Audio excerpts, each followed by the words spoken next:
Séptima entrega de Contra Toda Esperanza de Armando Valladares en la voz de este humilde servidor, Yamil Cuellar. Muchas gracias por escucharme.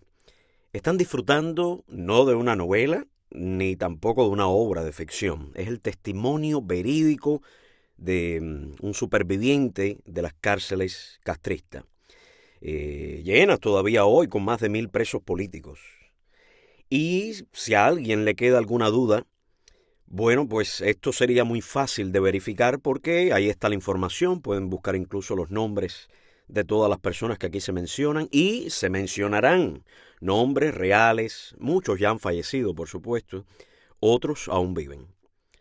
Perfectamente cualquiera de ellos podía haber desmentido a Valladares, pero no, todo lo contrario. Cada punto de este libro es real.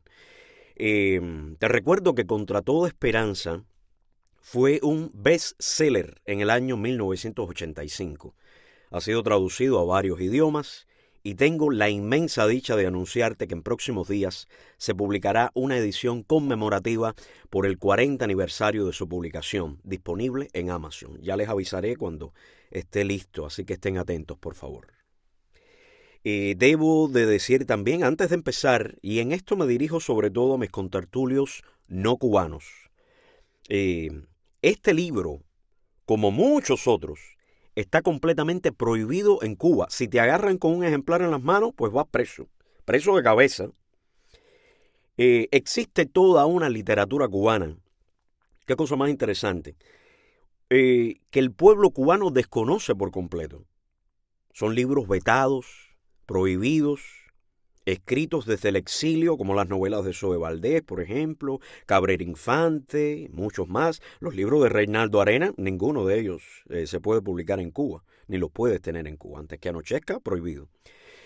Cosas que han quedado claras, que seguramente muchos de ustedes desconocen, pero bueno, vale aclarar para acabar de situarnos en el contexto histórico. La Revolución Cubana se produce no porque la gente estuviera pasando hambre, ni porque Cuba sufriera un cataclismo económico. Por supuesto que había problemas, sobre todo en las zonas del interior del país. Pero recuerden, Cuba, para ese entonces, era uno de los países más avanzados de la región. La Revolución Cubana se forma con el objetivo de quitar del poder a un dictador y restaurar la democracia en el país. Fidel Castro, junto a otras figuras, son los protagonistas de esa revolución y lo que hace es que traiciona la causa por la que han luchado. Nadie se imaginó, o a muy pocos le pasó por la cabeza, que este hombre, en lugar de cumplir las promesas por las que habían luchado, fusilara o mandara a la cárcel a sus propios hermanos de lucha, solamente por permanecer en el poder, imponiendo un sistema que ha destruido por completo el país. Si tú buscas ahora mismo sobre Cuba, las condiciones en que está, los pelos se te ponen de punta, en fin. Tengo historia para largo rato, pero bueno, no demoremos más el relato. Repito, séptima entrega de Contra Toda Esperanza de Armando Valladares.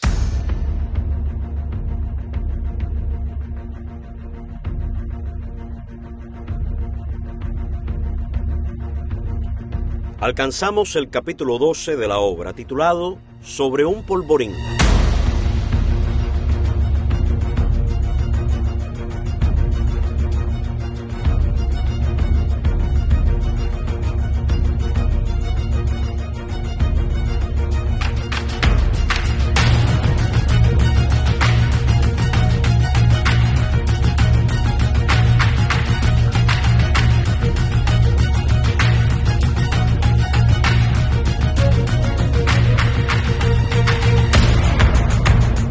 Por aquellos días se produjo un incidente horrible en la visita a una de las circulares.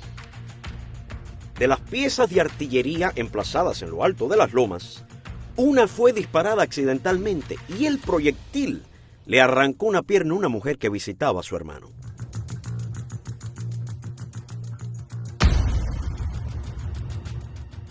Creo que no hubo nunca un caso de visita más trágico. Carrión dormía en la litera de arriba, tenía un sueño pesado y había que sacudirlo para que se despertara. Cuando sentí aquel tableteo de ametralladoras y el estampido de los cañones, de un salto llegué a la ventana. En la cima de las lomas fulguraban las llamaradas entre rojizas y anaranjadas de las baterías instaladas allí. Las balas trazadoras surcaban el cielo azulado, dirigidas contra un blanco invisible para mí.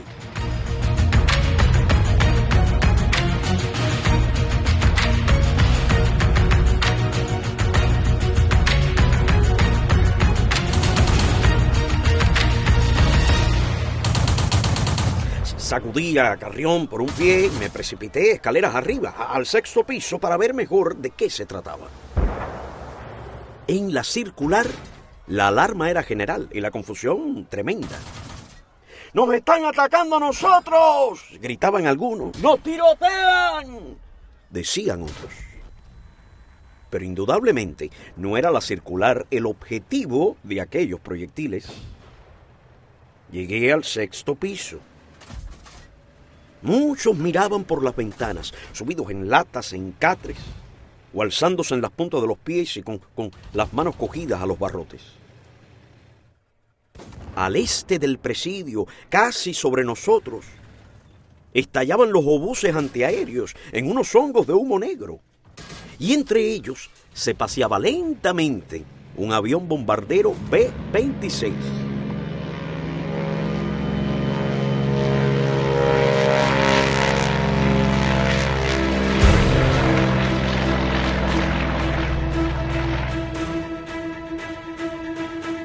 Su fuselaje plateado brillaba al sol mañanero y las explosiones seguían escoltando su recorrido. Lo vi alejarse rumbo a la desembocadura del río Las Casas y allí comenzaron a dispararle desde una unidad de la Marina cubana. La fragata Baire era la que lo atacaba. El piloto la descubrió y se lanzó sobre ella en picado, las ametralladoras disparando.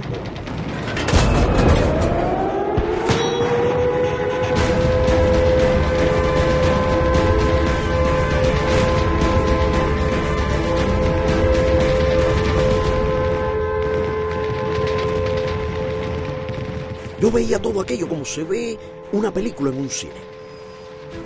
La fragata comenzó a moverse para no ser blanco del avión. Este disparó el primer cohete y un surtidor de agua altísimo se levantó delante de la proa del barco, que comenzó a alejarse a toda máquina. Entonces el B-26 banqueó a la izquierda. De las lomas comenzaron a dispararle de nuevo, y de nuevo se paseó olímpicamente entre los obuses de artillería que lo buscaban con rabia. Aquel piloto hacía un derroche de sangre fría. Era como si se burlara de la cortina de fuego dirigida a derribarlo. Enfiló nuevamente hacia la nave que le disparaba y esta vez no falló el tiro. El cohete hizo saltar la popa de la fragata, que se envolvió en un torbellino de humo negro.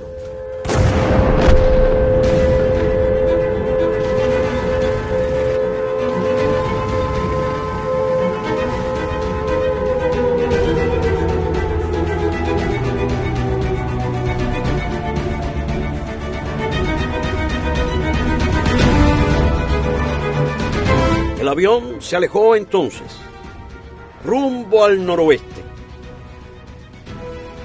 Se iniciaba la invasión de Cuba por Bahía de Cochinos. Era el 17 de abril de 1961.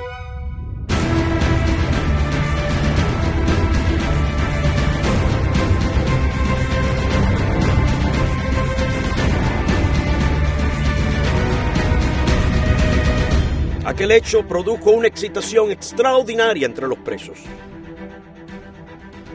De inmediato sacamos el aparatito de radio del escondrijo y lo pusimos a funcionar.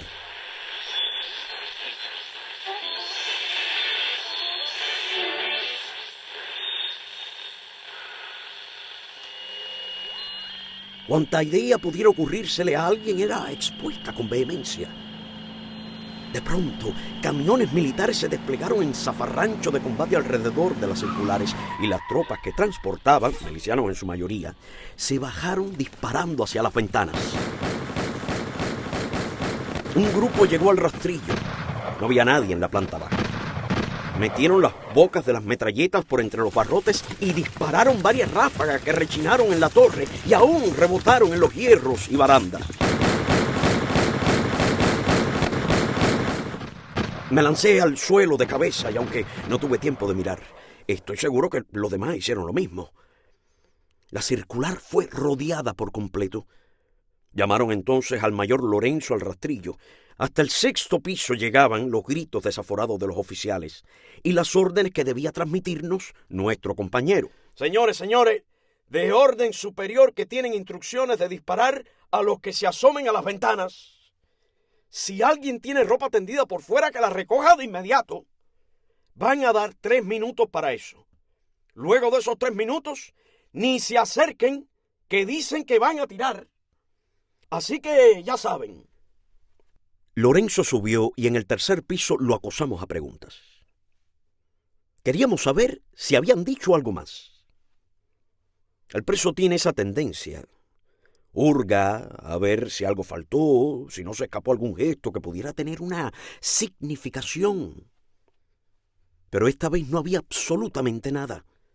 Los gritos de los oficiales se habían escuchado en toda la circular y no era necesario que Lorenzo los repitiera. Se creó una situación de tensión. Si alguno de los entretenidos, que siempre los hay, se acercaba a la ventana, le disparaban una ráfaga de metralleta.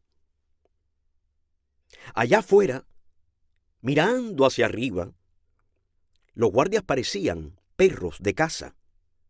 Y para hacer más real esa imagen, algunos usaban gorras con orejeras que se atan debajo de la barbilla, las cuales colgaban como las largas orejas de los perros. En las celdas 46 y 47, dedicadas a los servicios, se creó una difícil situación. No era posible usarlos, porque para ello había que estar cerca de la ventana. Los que primero lo intentaron recibieron sustos inolvidables. Aquellos guardias disparaban sin el menor titubeo. Por entonces solían traer paquetes de cigarrillos, latas de leche, azúcar y galletas adquiridos por los familiares de los presos en un pequeño mercado de la prisión. El familiar hacía la compra, que no podía tocar siquiera, a precios exorbitantes, y luego se la entregaban al preso. Usaban para ello un camión de la guarnición. Teníamos un compañero, Sánchez, que era el encargado de recibir los paquetes, ordenarlos en la planta baja y luego llamar a sus destinatarios para que los recogieran.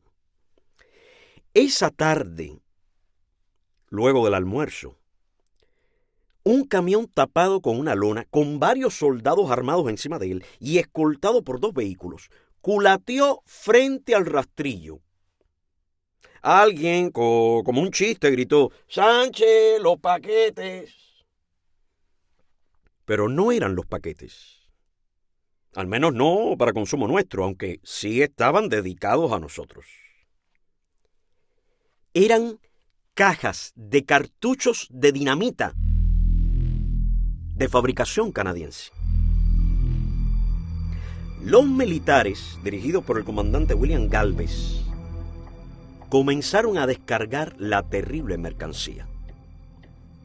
Un oficial llamó al mayor Lorenzo para decirle que había que desalojar toda la parte delantera de la circular, que los presos debían echarse hacia el fondo hasta que terminara la operación de descargue.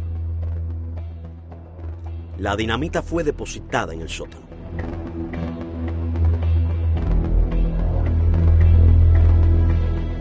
Aquel acontecimiento cambió completamente el clima de la circular. Muchos especulaban acerca del por qué los explosivos. Unos pensaban que habían sido depositados allí para tenerlos en un lugar seguro, al abrigo de ataques como el de aquella mañana, pues los aviones no bombardearían las circulares sabiendo que en ellas estábamos nosotros. Al atardecer, se conocieron las primeras informaciones a través de la radio clandestina. Se combatían la ciénaga de Zapata en la bahía de Cochinos, desde muy temprano. Los cables eran optimistas y la euforia de los prisioneros ya no tuvo diques. Los hubo que gritaban a todo pecho, saltaban y se abrazaban a los amigos, invadidos por una alegría que solo puede imaginarse en hombres que se encontraban en una situación como la nuestra. Los boletines se sucedían. Muy temprano, al día siguiente, militares provistos de martillos, neumáticos, comenzaron a trabajar dentro del túnel. Estaban abriendo agujeros, barrenando los cimientos de la gigantesca estructura para colocar la dinamita, que ahora tenía un macabro significado para nosotros: hacernos volar por los aires.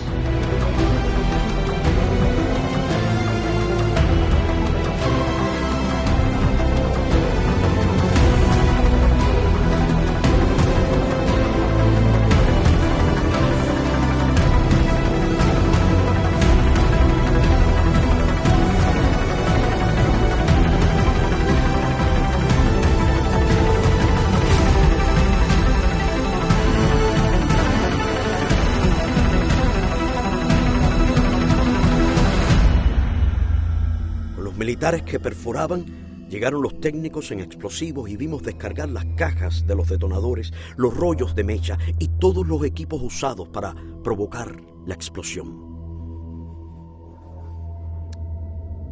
Los comunicados de la prensa internacional continuaban llegándonos.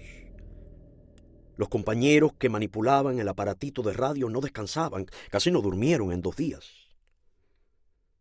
En la madrugada, Radio Swan, la emisora que transmitía para Cuba, lanzó un mensaje recabando ayuda de la resistencia interna en apoyo a la invasión. Pueblo de La Habana, atención, pueblo de La Habana. Deben cooperar con los valientes patriotas del Ejército de Liberación. Las plantas eléctricas no deben suministrar electricidad a las pocas industrias que el régimen trata de mantener en operación. Hoy, a las 7:45 AM, cuando demos la señal por esta emisora, todas las luces de los hogares deben encenderse y los aparatos eléctricos conectarse para aumentar la carga sobre los generadores de la planta eléctrica. Pueblo de La Habana, atención, pueblo de La Habana.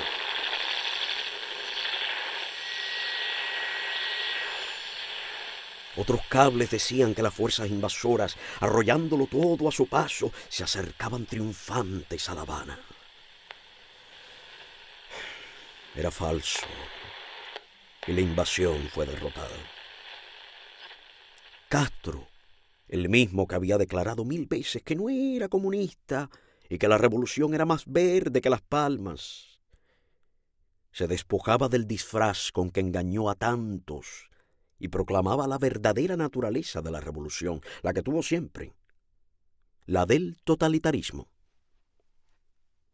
Esta es una revolución socialista, dijo, y la defenderemos con esos fusiles. Y terminaba con un lenguaje inconfundiblemente comunista. ¡Viva la clase obrera! ¡Vivan los campesinos! ¡Vivan los humildes! ¡Viva la revolución socialista! ¡Patria o muerte! Venceremos. Durante su discurso, la claque lo interrumpía para gritar las consignas dadas por el partido. ¡Fidel, Khrushchev, estamos con los dos! ¡Fidel, Khrushchev, estamos con los dos! Era el 16 de abril de 1961, en el cementerio de Colón, en la ciudad de La Habana, y mientras Castro despedía el duelo de los muertos en los bombardeos del día 15, por la puerta del fondo, en silencio, sin flores, coronas ni familiares o amigos para pronunciar unas palabras de despedida, 6 cadáveres de cubanos, fusilados en la prisión de la Cabaña, llegaban y eran enterrados en una fosa común. Desde el primer ataque, el día 15, Cuando los B-26 bombardearon aeropuertos en diversos lugares de la isla, el gobierno desató una feroz represión contra todos los que consideraba que no eran simpatizantes del régimen. Cerca de 500.000 personas fueron detenidas en todo el país. Sacerdotes, obreros, ancianos y mujeres, militares y estudiantes fueron confinados en teatros, estadios, edificios públicos, cuarteles, escuelas, etc., por estar abarrotadas las cárceles. En el patio de la cabaña, a la intemperie, hacinaron a cientos de personas, incluyendo algunas mujeres con niños. También en los fosos que rodearon de ametralladoras, únicamente dejaron libre el foso donde está el paredón para los fusilamientos. Aquella redada a ciegas llevó a la cárcel a cientos de cubanos que conspiraban, algunos infiltrados y que, una vez identificados, fueron fusilados de inmediato, sin juicio alguno. Y también a funcionarios del gobierno como a varios directivos del Banco Nacional, élite marxista que fue arrestada mientras comían en un restaurante y pasaron 2 días encerrados. En los fosos del Castillo del Morro tuvieron a miles de personas 2 días sin agua ni alimentos. Al cabo de ellos les lanzaron una manguera para que calmaran la sed. Decenas de personas murieron en aquel hacinamiento. Hubo mujeres embarazadas que abortaron y otras que dieron a luz allí mismo, en el suelo, asistidas por las demás mujeres. Los guardias los amenazaban con el ametrallamiento si triunfaba la invasión.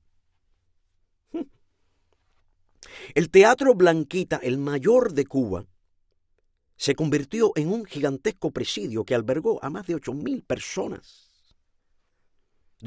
Durante 5 días los allí concentrados solo recibieron alimentos en 4 ocasiones. El Palacio de los Deportes alojó a otros millares. Y una noche los milicianos comenzaron a gritar que todos se echaran al suelo y para divertirse dispararon sus metralletas y hubo varios heridos. La persecución y represión se desató de forma aniquilante. Todo ciudadano era un enemigo potencial. Si no estaba en las Fuerzas Armadas o en la milicia, o no podía probar su militancia revolucionaria, era detenido.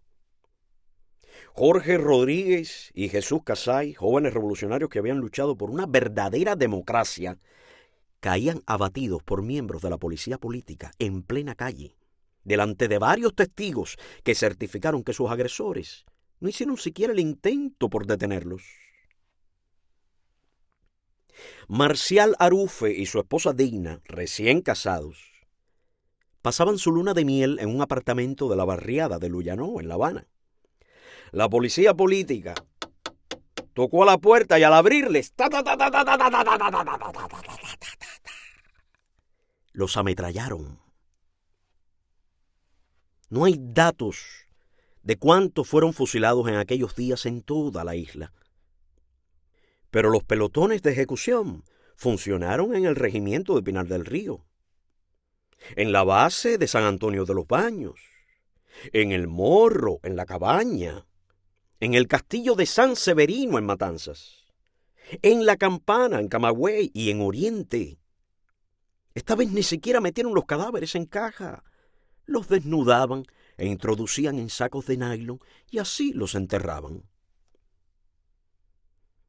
En el cementerio de Colón, en La Habana, un oficial de la policía política y 2 soldados en una furgoneta BMW de color blanco recibían los cadáveres y los trasladaban a un área bajo control militar, donde eran arrojados a una fosa común.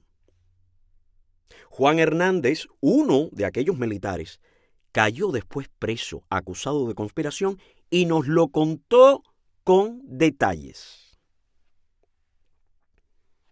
Envalentonados por el triunfo, los mandos de las prisiones se volcaron sobre nosotros. La represión se hizo más violenta y se nos comunicó oficialmente que la dinamita permanecería colocada en los cimientos para hacernos volar si se producía otro intento de invasión. Muchos de nosotros se negaban a aceptar la realidad de la dinamita, y hasta los hubo que decían que aquellas cajas no contenían explosivos, y que todo era una gran farsa para aterrorizarnos. Otros la aceptaban, pero descartaban que la fueran a utilizar para volarnos, y sí como un instrumento de chantaje político. Funcionaban aquí los complejos mecanismos de defensa. El rechazo rotundo a una realidad que hacía mucho daño. Eso de aceptar que vivíamos sobre un polvorín era duro. Alguien dijo que para no reventarse cuando estallara la dinamita era necesario morder un pedazo de madera. Ay, infelices que se aferraban a cuanto decía cualquiera. Se colgaban del cuello entonces se colgaban del cuello un pedazo de madera del grueso de un tabaco que pensaban morder con fuerza cuando saltaran por los aires. Se produjo un éxodo hacia el sexto piso creyendo que cuanto más alejados se hallaran del sótano, más posibilidades de salir ilesos tenían. En chapitas de aluminio colgadas al cuello también otros, más realistas, grabaron sus nombres y número de preso para que al menos por ellas fueran identificados. Ay. Se acudió a los 3 oficiales de la Agencia Central de Inteligencia, CIA, para conocer su criterio. Ellos eran expertos en explosivos y demolición, especialmente Caswell. Se les suministró toda la información necesaria, incluso muestras de los explosivos, detonadores, etc., que fueron obtenidos por Luis Lemos, el americanito, que logró llegar hasta el sótano en una complicada operación, deslizándose por dentro de uno de los pequeños túneles verticales por donde iban las tuberías.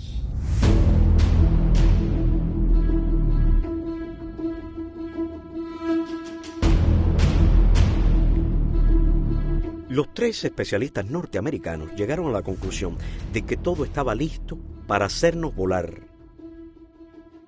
con un doble sistema de detonación eléctrico y mecánico, para que no hubiera fallos.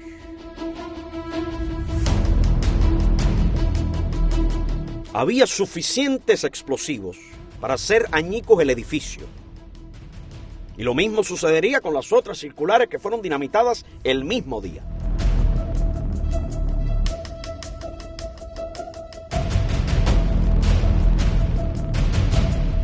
El comandante García Olivera, jefe del Cuerpo de Ingenieros del Ejército, y un capitán de la Policía Política conocido por Mario, eran los jefes de aquella operación. Un grupo de técnicos, dirigidos por otro militar flaco y desgarbado, llamado Chanito, se encargaban de revisar diariamente toda la maquinaria de muerte que habían instalado. Al fondo del pabellón de las celdas de castigo, a unos 250 metros de las circulares, detrás de un pequeño montículo de tierra, estaba la caseta desde donde harían detonar las cargas. Todas las conexiones en tubos plásticos soterrados se dirigían hacia aquel lugar. La explosión sería tan gigantesca que los que oprimieran los detonadores morirían también, y el presidio entero quedaría convertido en un cráter calcinado. Este grupo de técnicos solía pasar entre las circulares y hacernos señas con las manos, como si empujaran esa palanca que activan los detonadores, y luego hacían un ademán simulando la explosión.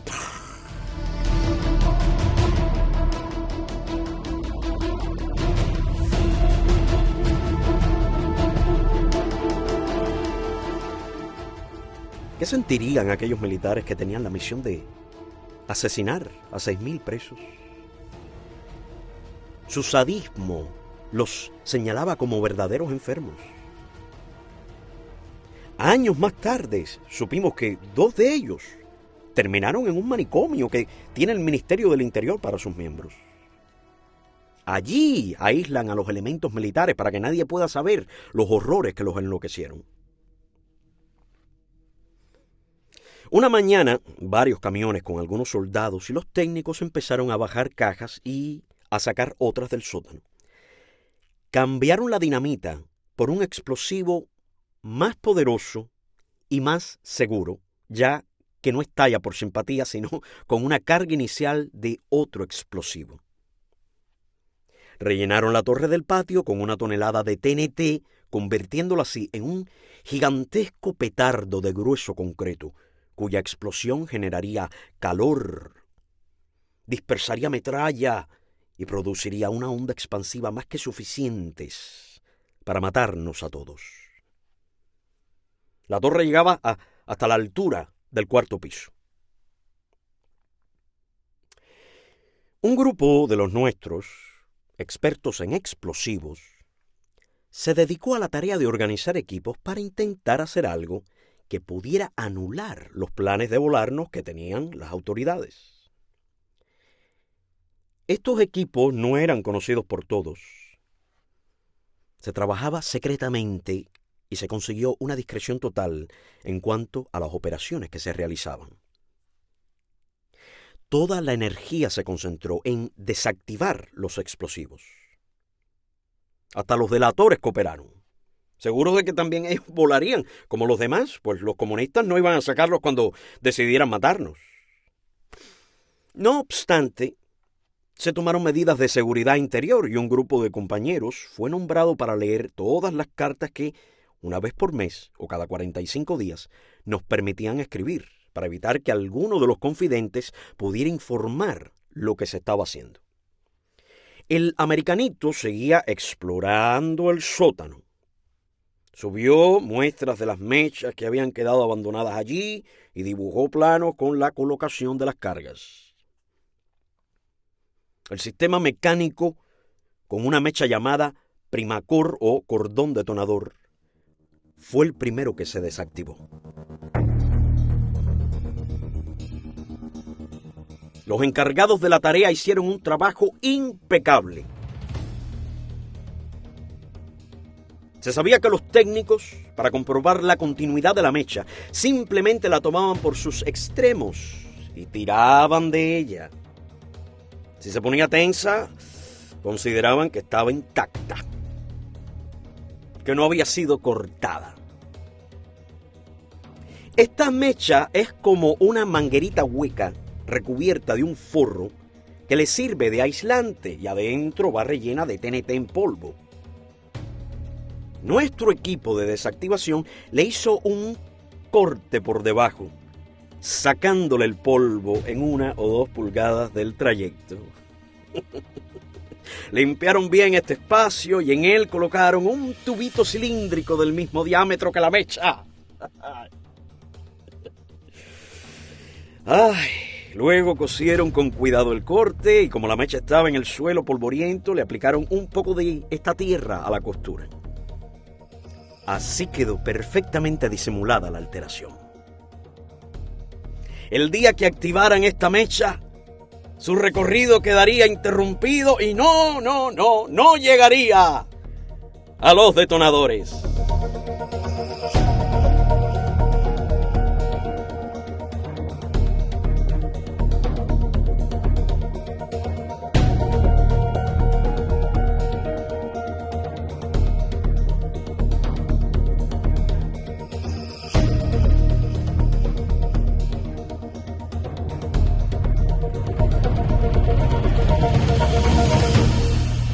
El sistema eléctrico resultó mucho más complicado. Básicamente se anuló mediante un puente eléctrico que desviaba la corriente. Sin embargo, todas estas medidas, si daban resultado, solo nos concederían unos minutos. Porque los genocidas, al ver que el TNT no explotaba, que no saltábamos en pedazos, ensayarían otros métodos para liquidarnos. Bastaría que le cayeran a cañonazos a cualquiera de las circulares, pues cada una de ellas continuaba siendo un polvorín. Para esos instantes, nuestro grupo de acción había organizado un plan de ataque. Cortaron parcialmente algunas ventanas y dejaron otras preparadas para que, con solo unos cortes rápidos, fueran echadas abajo.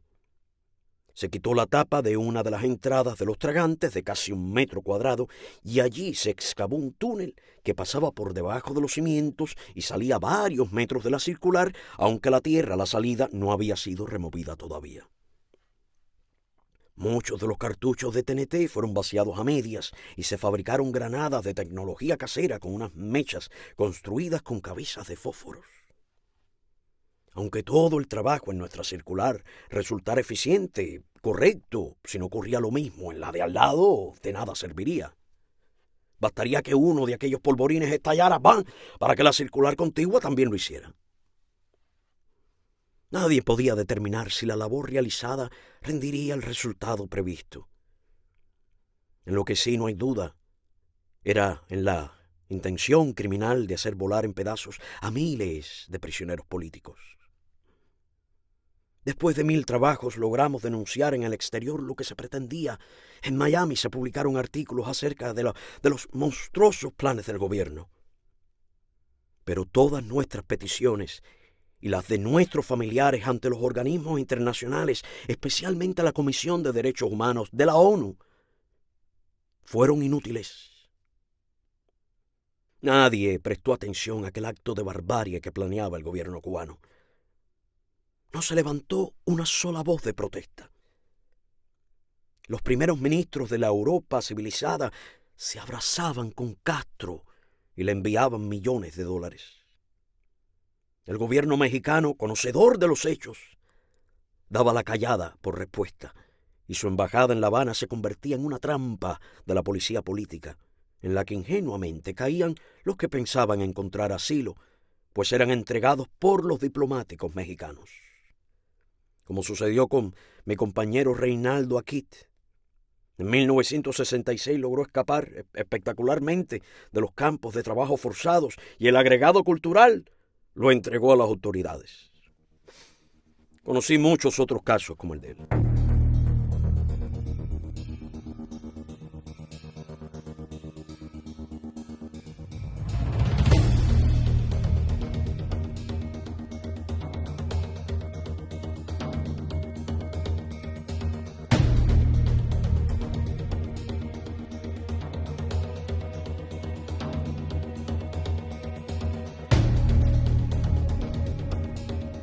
Operación Represalia, capítulo 13 de Contra toda esperanza de Armando Valladares, en la voz de Yamil Cuellar.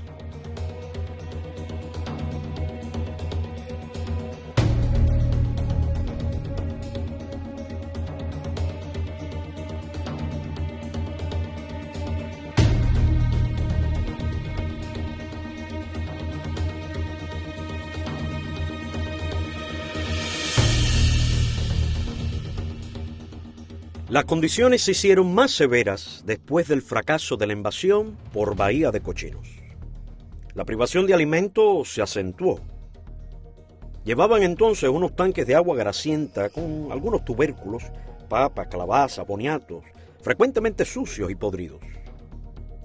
Por los que trabajaban en la cocina, que pertenecían a la Circular 4, sabíamos que la cantidad de frutos que disponían para los 6.000 presos era de 50 kilos, es decir, menos de medio kilogramo para cada 50 presos. Esto constituía la comida. El pan no tenía absolutamente una sola gota de grasa, únicamente sal, y no siempre. Su textura era gomosa, podía estirarse hasta más de 1/3 de su largo sin que se rompiera. Las inmundicias, cucarachas y ratones seguían apareciendo dentro de los alimentos. Fue por aquellos meses cuando llegó a Isla de Pinos la guanina, una lugumbre pequeñita como la lenteja y muy parecida a su color, pero horrible al paladar, con un intenso sabor a tierra amarga. Se usa como pienso para el ganado mezclada con otros ingredientes, pues sola su valor nutritivo es escaso. No se utiliza para el consumo humano. Pero las autoridades de la cárcel no les importaba mucho esto. El agua caliente, dulce, que servían como desayuno, la preparaban con azúcar teñida de verde, destinada a los alimentos del ganado. Los sacos tenían un rótulo que decía "Not for human consumption". Era el azúcar de desecho, la que se recoge en los pisos de las fábricas con palas llenas de impurezas y basura. Allí estaba con nosotros Vivas Barthelemy, estudiante de medicina que formó parte de una comitiva que visitó China comunista. Vivas salió en una foto dándose la mano con Mao. Por eso se extendió el rumor de que aquella guanina la había comprado él en aquel viaje. Vivas se divertía con esto. Por conocer su sentido del humor, sospecho que él mismo se encargó de lanzar aquel rumor. Vivas estuvo combatiendo a Batista y fue hecho prisionero. Irónicamente, cuando triunfó Castro, fue confinado a la misma prisión en que le tuvo el dictador anterior. Uno de los platos combinados que nos servían era la guanina con harina de maíz, llena de gusanos y muy amarga. Los alimentos que se echaban a perder por cualquier causa eran destinados a la prisión. El arroz también tenía gusanos y un desagradable sabor. No lo lavaban antes de cocerlo. Aparecieron entonces los macarrones y espaguetis que se convertirían durante los próximos 20 años en el alimento básico del pueblo cubano. Y de los presos, por supuesto.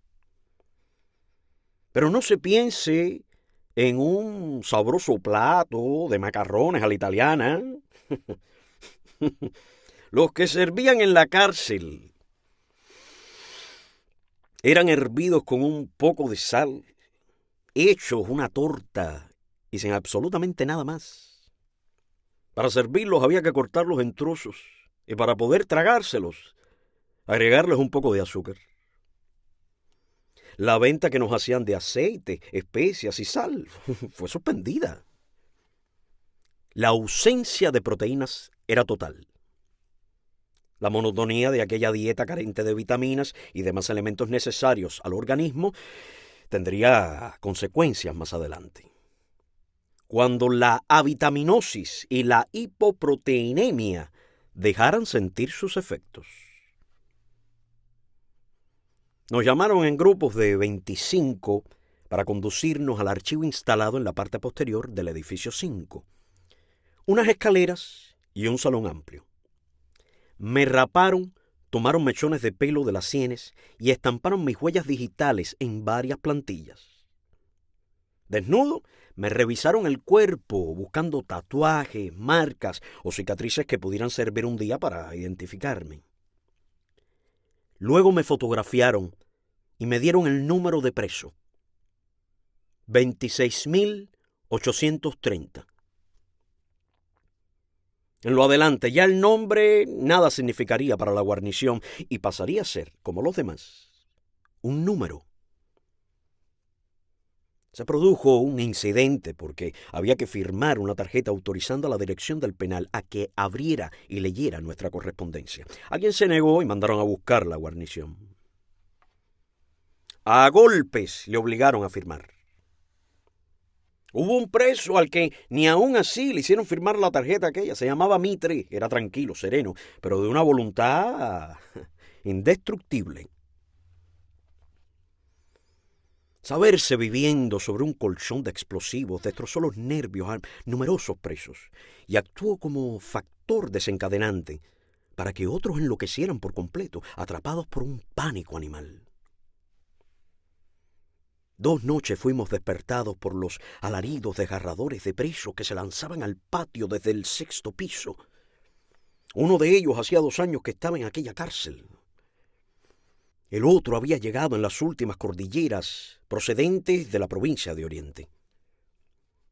Recuerdo que este último se llamaba Arturo, pues había conversado con él en algunas ocasiones. Cada vez que el grupo de técnicos comandados por Chanito entraba al sótano, numerosos presos hacían crisis nerviosas. ¡Están ahí abajo! ¡Seguro que van a conectar los explosivos para volarnos! Aquel anciano vivía a 2 o 3 celdas de la mía y cada vez que entraban los técnicos en explosivos venía a mí con la misma frase. Yo trataba de tranquilizarlo, pero era como hablarle a un enajenado con una idea fija. No entendía, no razonaba. Sus ojos no se apartaban del túnel, y cuando los veía salir, corría a la ventana del servicio para ver si se dirigían a la caseta, donde estaba el centro de detonación. Con aquella angustia, con aquella zozobra, vivían decenas de hombres que apenas dormían, vigilando por cuenta propia, sobresaltados. Si había mucho silencio afuera, pues interpretaban que las postas habían recibido órdenes de desalojar porque iban a explotar el TNT. Era el mes de julio. Una noche de lluvia estruendosa. Fue la elegida por Cheo Guerra, Pedro Cario Osorio, el mexicano, Edmundo Amado y otros dos más para escapar.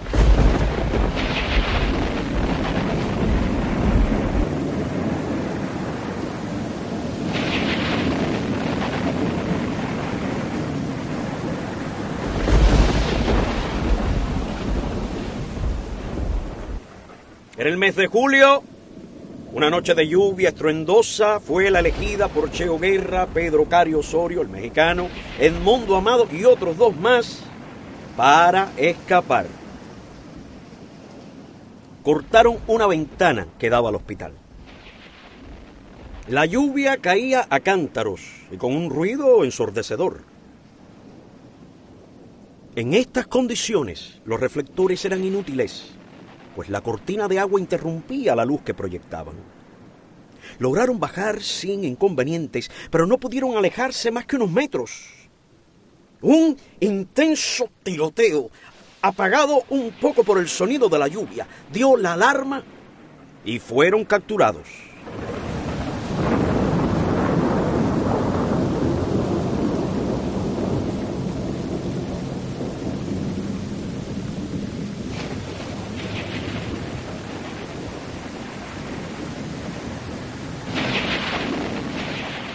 Allí mismo, empapados, les dieron una paliza brutal. No podían los militares, ciegos de ira, esperar siquiera a que llegaran a las celdas de castigo, donde pasaron larguísimos meses. Era aquella la segunda visita de Cheo Guerra a las celdas tenebrosas, y no sería la última. A la mañana siguiente, el teniente Tarrau, director de la prisión, se presentó al frente de la guarnición. Enarbolaba la pistola Makarov rusa, que nunca nadie le vio disparar, pero que a él parecía darle más autoridad, más valor. El hijo de puta que se mueva lo mato. Todo el mundo frente a su celda en atención. La guarnición, compuesta de unos 200 soldados para aquella requisa, llenaba la planta baja. La primera oleada sin armas de fuego, solo empuñando bayonetas y garrotes. Detrás, los armados con fusiles y bayonetas caladas. ¡A ver! Volvió a hablar Tarrau, quitándose la ropa, desnudándose todo el mundo frente a la celda. Carrión y yo nos desnudamos. A nuestro lado, en la celda contigua, el ex capitán Tipanes Tápanes, de la ciudad de Cárdenas, y su compañero Chávez se desnudaron también. Hubo alguien por el cuarto piso que no se quitó el calzoncillo. El teniente Tarrau le gritó que bajara. Ay, mi madre.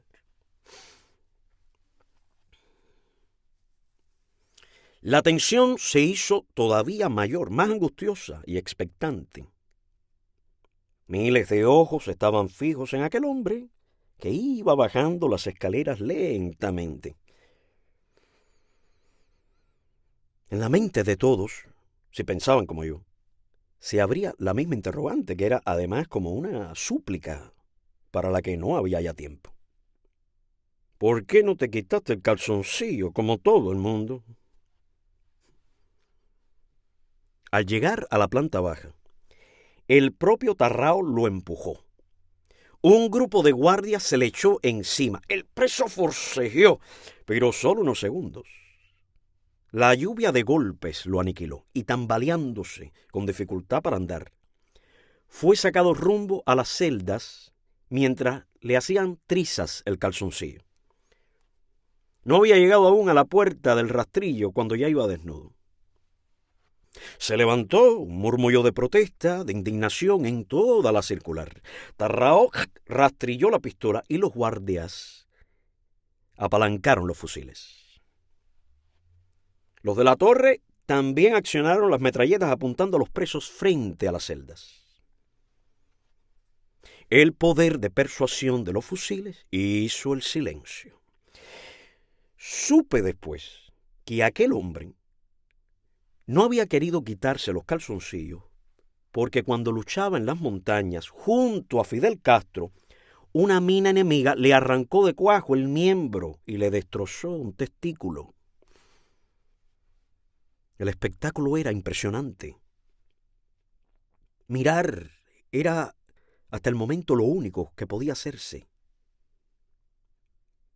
Cientos de hombres, completamente desnudos, formaban como una legión surrealista en perfecta formación, erguidos. Aquella escena no la olvidaré nunca por lo absurda, por lo irreal. ¡Bajándolos del primer piso! Tarrao era el único que daba órdenes. Estaba iracundo. Era el director y se le habían tratado de fugar. A él.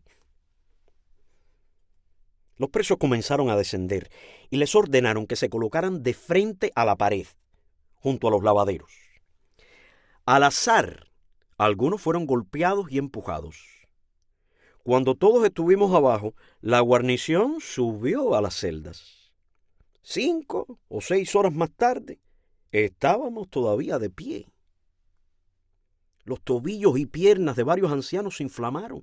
No se podía levantar la cabeza, so pena de ser golpeado y conducido a la celda de castigo. Quienes no pudieron resistir la tentación de mirar hacia arriba para contemplar el destrozo y fueron sorprendidos, recibieron paliza y pasaron meses desnudos en el pabellón de castigados. Cuando se fueron y la reja del rastrillo se cerró detrás del último guardia, pudimos regresar a nuestras celdas.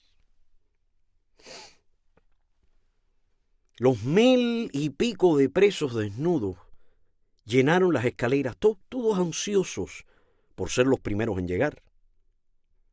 Más que para ver lo que habían hecho, para cubrirse. No hay nada que humille más al hombre y lo haga sentirse en condiciones más desfavorables que la desnudez, en especial obligatoria y frente a enemigos. Ellos lo sabían y usaban esta práctica como un arma psicológica. La implantaron en los interrogatorios de la policía política. Los presos eran mantenidos desnudos, sin distinción de sexo. Llevaban así a las mujeres para ser interrogadas por un grupo de oficiales. Si para un hombre resulta humillante y vergonzoso que lo obliguen a pararse desnudo frente a un grupo de interrogadores, a una mujer le es infinitamente más horrible. Y muchos de los suicidios e intentos de suicidio en las presas fueron motivados precisamente por esta humillación. Todavía se siguen usando estos métodos con las presas políticas. Cuando las confinan a celdas solitarias, las desnudan completamente y allí van a ver los oficiales de la Dirección de Cárceles y Prisiones y de la Policía Política. Llegamos a nuestras celdas.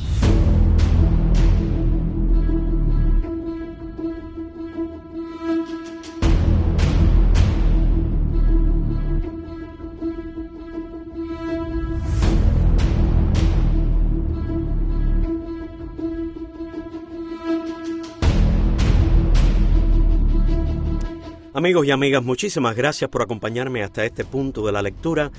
Pasen todos un feliz, hermoso día, aunque sea de noche.